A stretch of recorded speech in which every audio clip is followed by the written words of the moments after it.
Good morning students. आज हम फिर से हिंदी साहित्य की क्लास में मिल रहे हैं। आज हम हिंदी साहित्य का चैप्टर नंबर 3 बस की यात्रा पढ़ेंगे। बस की यात्रा के जो लेखक हैं वो हैं हरिशंकर परसाई। चलिए हरिशंकर परसाई के बारे में थोड़ी जानकारी हम लेते हैं। हरिशंकर परसाई का जन्म 22 अगस्त 1924 को जमानी होशंगाबाद मध्य प्रदेश में हुआ।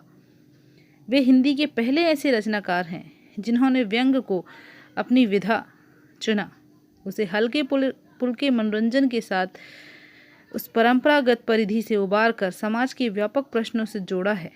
उनकी व्यंग रचनाएं हमारे मन में गुदगुदी पैदा नहीं करती, बल्कि हमें उन सामाजिक वास्तविकताओं के आमने सामने खड़ा करती हैं जिनसे किसी भी व्यक्ति का अलग रह पाना असंभव है।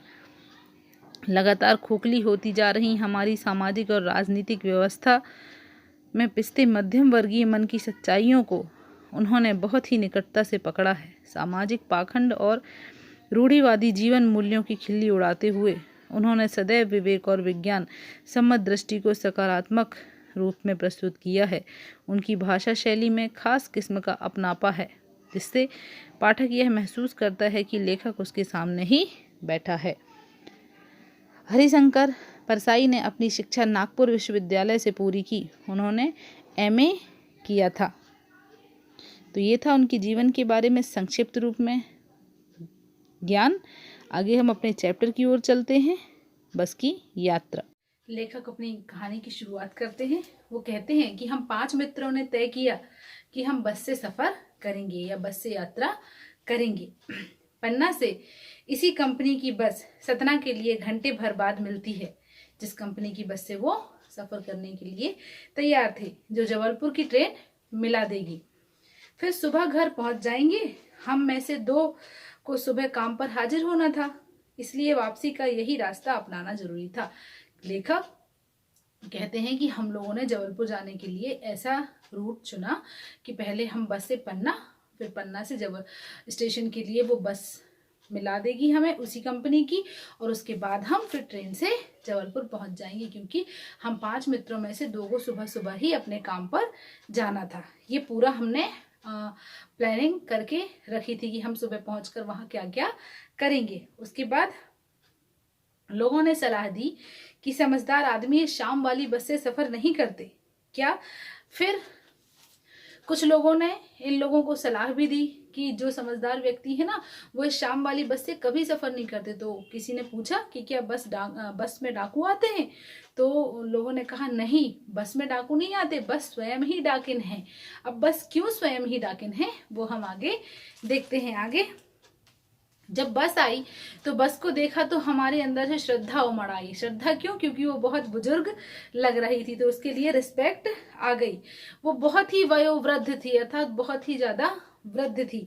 सदियों के अनुभव के निशान उसके बॉडी पर दिख रहे थे, मतलब सदियों से वो बस चल रही है, इसकी बॉडी पर वो निशान थे, वो ठोकरों के निशान पड़े हुए थे। इसलिए लोग इसमें सफर नहीं करना चाहते थे, और इसलिए इसको डाकिन कहते थे, क्योंकि ये ही धोखा देगी, डाकू तो नहीं आएंगे।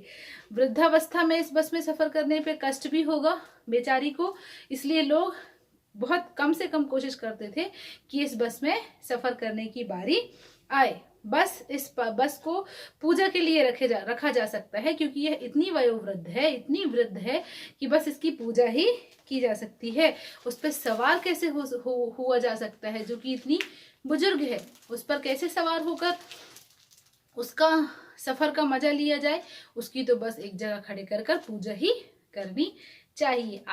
उस बस में कंपनी का एक हिस्सेदार भी था, एक पार्टनर भी था, जो कि उसी बस से हमारे साथ जा रहा था। हमने उनसे पूछा यह बस चलती भी है? तो वह बोले चलती क्यों नहीं जी, एकदम फर्स्ट क्लास चलती है। हमने कहा वही तो हम देखना चाहते हैं, अपने आप चलती है या नहीं। तो लेखक कहते हैं जो पार्टनर उस बस में बैठा था, हमने उससे बातें करना शुरू की और उनसे पूछा कि इस बस की हालत देख के तो नहीं लगता कि ये बस चलती भी है। तो हिस्सेदार ने बड़े आत्मविश्वास के साथ कहा हाँ चलती है, क्यों नहीं चलती है। तो सभी लोगों ने मिलकर कहा आज बस हम यही देखेंगे कि ये बस चलती भी है। आगे गजब हो गया, ऐसी बस अपने आप चलती है। हम आगा पीछा करने लगे। डॉक्टर मित्र ने कहा, डरो मत, चलो, बस अनुभवी है, नई नई बसों से ज्यादा विश्वसनीय है, हमें बेटों की तरह प्यार से गोद में लेकर चलेगी। हम मित्रों में से एक मित्र जो था वो डॉक्टर भी था, लेखक ने कहा। फिर जब हम बातें कर रहे थे कि ये बस कैसे चलेगी, हम इन्हीं बातों में थे, तो उसने कहा, डरो मत, जिसको ज्यादा अनुभव होता है वो ज्यादा अच्छी होती है, ये नई बसों की तरह नहीं है, इसकी विश्वसनीयता पे शक मत करो, ये हमें अपनी माँ की तरह, अपनी दादी की तरह गोद में लेकर हमारे गंतव्य तक पहुंचाएगी। फिर हम बैठ गए। जो छोड़ने आए थे वे इस तरह देख रहे थे जैसे हमें अंतिम विदाई दे रहे हों। उनकी आंखें कह रही थी, आना जाना तो लगा ही रहता है, जो आया है सो जाएगा, राजा रंक फकीर, आदमी को कूच करने के लिए एक निमित्त होना चाहिए। लेखक कहते हैं, जो हमें विदाई देने के लिए आए थे, जब हम बस में बैठ गए तो उनकी आंखों को, उनके चेहरों को देखकर ऐसा लग रहा था कि वो मन में सोच रहे हों कि ठीक है, दुनिया में आना जाना तो लगा ही रहता है, जो आया है वो जाएगा, चाहे वो राजा हो चाहे वो फकीर हो। तो आप निमित्त कोई भी हो सकता है, कारण कोई भी हो सकता है तुम लोगों का इस दुनिया से जाने का कारण ये बस ही हो। लेखक कहते हैं ऐसा हमें प्रतीत हो रहा था। उसके बाद इंजन सचमुच स्टार्ट हो गया, ऐसा जैसे सारी बस ही इंजन हो और हम इंजन के भीतर बैठे हों। कांच बहुत कम बचे थे, जो बचे थे उनसे हमें बचना था। फौरन खिड़की से दूर सरक गए। लेखक कहते हैं जैसे ही बस स्टार्ट हुई तो जो उसका इंजन था वो इतने जोर जोर से आवाज कर रहा था कि मानो हम इंजन के अंदर ही बैठे हों, बस में ना बैठे हों। और जैसे ही वो इंजन ने आवाज करना शुरू किया या बस चलना शुरू हुई तो वैसे ही उसके कांच बहुत कम बचे थे खिड़की पर, और जो बचे थे तो उनसे हमें बचना था, कहीं वो हम पर ही ना गिर पड़े। तो हम खिड़कियों से दूर खिसक खिसक कर बैठ गए। लेखक कहते हैं सचमुच अब बस चल पड़ी। हमें लगा कि यह गांधी जी के असहयोग आंदोलन और सविनय अवज्ञा आंदोलन के वक्त अवश्य जवान रही होगी। लेखक कहते हैं जब बस चल पड़ी तो हमारे दिमाग में ये ख्याल आया कि गांधी जी के समय पे, जब गांधी जी ने असहयोग और सविनय अवज्ञा आंदोलन किया था, तब ये जरूर जवान रही होगी। अब तो ये इतनी वृद्ध है कि इसकी उम्र का अंदाजा भी नहीं लगाया जा सकता है। उसे ट्रेनिंग मिल चुकी थी, हर हिस्सा दूसरे से असहयोग कर रहा था। कहने का मतलब है वो इतनी ट्रेंड हो चुकी थी कि वो इतनी खस्ता हालत में भी चल रही थी। उसका हर एक पार्ट जो था बस का, वो एक दूसरे से अच्छे से कनेक्ट ही नहीं था, सहयोग ही नहीं कर रहा था एक दूसरे का, अर्थात असहयोग कर रहा था। पूरी बस सविनय अवज्ञा आंदोलन के दौर से गुजर रही थी। सीट का बॉडी से असहयोग चल रहा था। कभी लगता सीट बॉडी को छोड़कर निकल भागेगी और कभी लगता था बॉडी सीट को। फिर लेखक कहते हैं कि ऐसा लग रहा था सविनय अवज्ञा आंदोलन ही चल रहा हो बस के अंदर, असहयोग आंदोलन तो चल ही रहा था। कभी लग रहा था कि सीट बस को छोड़कर भाग जाएगी, बस की बॉडी को, और कभी लग रहा था बस की बॉडी ही सीट को छोड़कर भाग जाएगी। मतलब हालत हमारी सही नहीं थी। कभी लगता, फिर 8-10 मील चलने के बाद ये सारे भेदभाव मन से मिट गए। यह समझ नहीं आता था कि सीट हम पर बैठी है या हम सीट पर। वो कहते हैं 8-10 किलोमीटर तक तो हमने सोचा कि बस की सीट अलग हो रही है या फिर जो सीट है वो बस से अलग हो रही है, लेकिन उसके बाद हमारे मन में ये सारे कंफ्यूजन जो थे वो दूर हो गए। ये सारी आशंकाएं हमारे मन से निकल गई। कैसे? क्योंकि अब हम समझ गए थे कि हमें लग रहा था यह सीट हम पर बैठी है या हम सीट पर, कुछ समझ नहीं आ रहा था, इसलिए हमने अपने आप को समझा लिया था। फिर अचानक से बस रुक गई। मालूम हुआ कि पेट्रोल की टंकी में छेद हो गया है। ड्राइवर ने बाल्टी से पेट्रोल निकालकर उसे बगल में रख लिया और नली से इंजन में डालना शुरू किया। क्या हुआ? जैसे ही बस रुकी तो पूछा गया कि बस क्यों रुक गई, तो पता चला कि बस की जो पेट्रोल की टंकी है उसमें छेद हो गया है। ड्राइवर ने क्या किया, टंकी से पेट्रोल बाल्टी में निकाल लिया और बाल्टी को बाजू में रखकर एक पाइप से, एक नली से इंजन में भेजने लगा। अब मैं उम्मीद कर रहा था कि थोड़ी देर बाद बस कंपनी के जो हिस्सेदार हैं वो इंजन को गोद में निकालकर बैठेंगे और उसे नली से पेट्रोल ऐसे पिलाएंगे जैसे माँ बच्चे को दूध पिलाती है। वो कहते हैं कुछ देर बाद मुझे लगता है बस फिर रुकेगी, इंजन खराब होगा और जो पार्टनर है बस का वो उस इंजन को अपनी गोद में रखेंगे और उस नली से ऐसे दूध पेट्रोल पिलाएंगे जैसे कि छोटे बच्चे को माँ दूध पिलाती है गोद में बैठाकर। फिर बस की रफ्तार अब 15-20 किलोमीटर हो गई थी। मुझे उसके किसी हिस्से पर भरोसा नहीं था। ब्रेक फेल हो सकता है, स्टीयरिंग टूट सकता है। प्रकृति के दृश्य बहुत लुभावने थे। लेखक कहते हैं बस चल रही थी 15 से 20 किलोमीटर की स्पीड पर मुझे हर एक बस के पार्ट पर शक था। कहीं स्टीयरिंग ना निकल जाए, कहीं ब्रेक ना फेल हो जाए। जो आसपास प्रकृति का जो दृश्य था वो बहुत अच्छा था, पर मुझे वो भी अच्छे नहीं लग रहे थे। क्यों? क्योंकि ऐसा लग रहा था जैसे कि दोनों तरफ हरे भरे पेड़ हैं और बस उनसे टकराने वाली है। जो सरोवर या तालाब पड़ते थे, लगता था बस जाके उसमें गोते खा जाएगी। जो सरोवर और तालाब हैं वहां पर बस गोते खा लेगी। जो झील पड़ती उसमें लग रहा था बस कहीं डूब ना जाए। फिर अचानक से बस रुकी। ड्राइवर ने तरह तरह की तरकीबें की, पर वह बस नहीं चली। अब सविनय अवज्ञा आंदोलन शुरू हो गया। कंपनी के हिस्सेदार कह रहे थे बस तो फर्स्ट क्लास है जी, यह तो इत्तेफाक की बात है। लेखक कहते हैं फिर दोबारा अचानक से बस रुक गई। अब लग रहा था फिर से सविनय अवज्ञा आंदोलन शुरू हो गया है। ड्राइवर ने बहुत कोशिश की पर बस चलना शुरू ना हुई। फिर भी जो पार्टनर था वो एक ही बात कह रहा था, बस बहुत ही अच्छी है, बस फर्स्ट क्लास है। परंतु न जाने आज कैसा इत्तेफाक हो गया है कि ये बस अचानक से रुक गई। अभी भी जो पार्टनर था वो अपनी बस की तरफ ही बोल रहा था। इतना कुछ होने के बाद भी छींट चांदनी में वृक्ष की छाया के नीचे वह बड़ी दयनीय लग रही थी। लगता जैसे कोई वृद्धा थक कर बैठ गई हो। हमें ग्लानि हो रही थी, बेचारी पर हम लद कर आ रहे हैं। अगर इसका प्राणांत हो गया तो इस बियाबान में हम इसकी अंत्येष्टि करनी पड़ेगी। वैसे ही बस शाम की थी। रात में जाकर बस एक जगह खड़ी हो गई पेड़ के पास। चांदनी खिली हुई थी, अर्थात चांद निकला हुआ था। लेखक कहते हैं जब उस बस को देखा तो ऐसा लग रहा था कि कोई थकी हारी वृद्ध महिला बैठ गई हो आराम से। और मुझे दया आ रही थी कि हम लोग कितने सारे लोग उस बस पर चढ़कर उस पर जुल्म कर रहे हैं। अगर वो मृत हो गई या मर गई तो हमें इसी सुनसान जंगल में इसकी अंत्येष्टि अर्थात अंतिम क्रिया करनी पड़ेगी। अगर ये यहाँ मर गई तो। लेखक ये सब सोच रहे हैं उस बस के रुकने पर। फिर हिस्सेदार साहब ने इंजन खोला और कुछ सुधारा। बस आगे चली। उसकी चाल और कम हो गई थी। फिर हिस्सेदार ने बस को खोला और कुछ जो भी उसमें सुधार किया हो, बस चलना तो शुरू हो गई।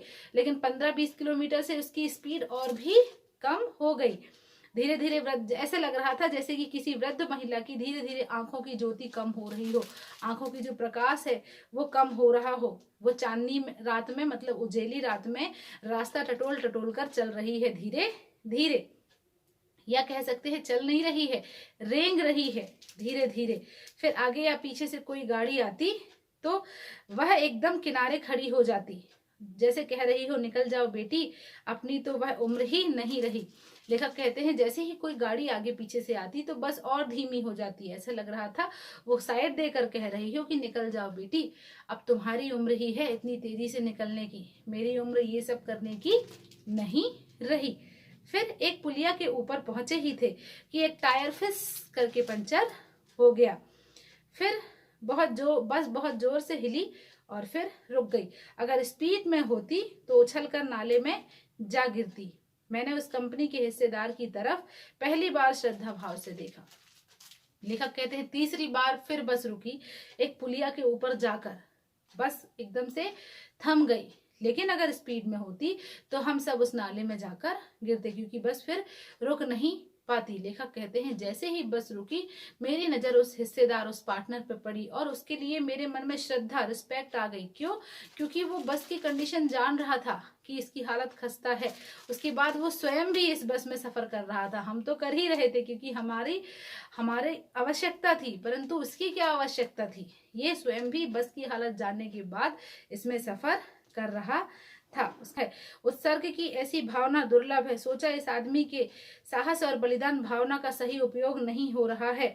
इसे तो किसी क्रांतिकारी आंदोलन का नेता होना चाहिए था। अगर बस नाले में गिर पड़ती और हम सब मर जाते तो देवता बाहें पसारे इसका इंतजार करते, कहते वह महान आदमी आ रहा है जिसने एक टायर के लिए प्राण दे दिए।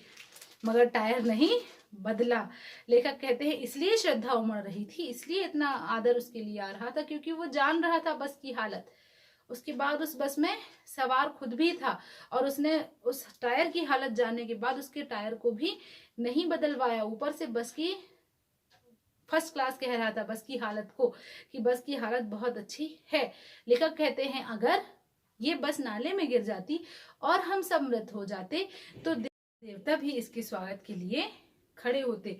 अगर इसमें इतनी ज्यादा दिलेरी है, अगर ये इतना ज्यादा आत्मविश्वास से भरा हुआ है, तो लेखक कहते हैं कि इसे तो किसी स्वतंत्रता के किसी युद्ध में एक क्रांतिकारी होना था और इस क्रांतिकारी ने हमें स्वतंत्रता दिला दी होती, क्योंकि यह बिल्कुल भी डरपोक नहीं है, इतना निडर है कि इसके द्वारा कोई भी युद्ध हम लड़ सकते थे। इसलिए लेखक इसके लिए श्रद्धा जाहिर कर रहा था। फिर आगे, ऐसा व्यक्ति जो जान रहा है कि उसका टायर बस का खराब है, उसके बाद खुद भी इस बस में सफर कर रहा है, इसके लिए धन्यवाद करना आवश्यकता पूर्ण है। उसके बाद फिर दूसरा घिसा टायर लगाया गया। दूसरा टायर भी कोई अच्छा नहीं था, दूसरा घिसा टायर लगाया गया, बस फिर से चल पड़ी। अब हमने वक्त पर पन्ना पहुंचने की उम्मीद छोड़ दी थी। पन्ना कभी भी पहुंचने की उम्मीद छोड़ दी थी। पन्ना क्या कहीं भी पहुंचने की उम्मीद छोड़ दी थी। लगता था जिंदगी बस इसी बस में गुजरेगी। लेखक कहते हैं फिर वो घिसा पिटा टायर लगाकर बस को चलाना शुरू किया गया। अब हमने टाइम पर पन्ना पहुंचने की उम्मीद छोड़ दी थी। फिर कहते हैं टाइम पर क्या, हमने पन्ना ही पहुंचने की उम्मीद छोड़ दी थी। फिर कहते हैं पन्ना क्या, अब हमने किसी भी स्थान में पहुंचने की उम्मीद छोड़ दी थी। बस अब हमें लग रहा था हमारा जो जीवन है इसी बस में गुजर जाएगा, यही हमारी मृत्यु हो जाएगी, इससे सीधे हम उस परलोक में जाएंगे। इस पृथ्वी पर इस बस की कोई भी मंजिल नहीं है। हमारी बेताबी तनाव अब खत्म हो गए थे। हम बड़े इत्मीनान से घर की तरह बैठ गए, चिंता जाती रही, हंसी मजाक चालू हो गया। लेखक कहते हैं अब जब पता ही था कि हमें पहुंचना ही नहीं है, इस बस की मंजिल खत्म ही नहीं होनी, तो हमने अपना तनाव, अपनी टेंशन सब खत्म की और आराम से घर की तरह बस में बैठ गए और सब एक दूसरे से हंसी मजाक करने लगे। अब हमने ये सोचा ही नहीं कि अब हम पन्ना कितने टाइम पहुंचेंगे, सुबह काम पर कितने समय जाएंगे। ये सारी सोच ही हमने अपने दिमाग से निकाल दी। खुशी खुशी उस बस के सफर का मजा लेने लगे।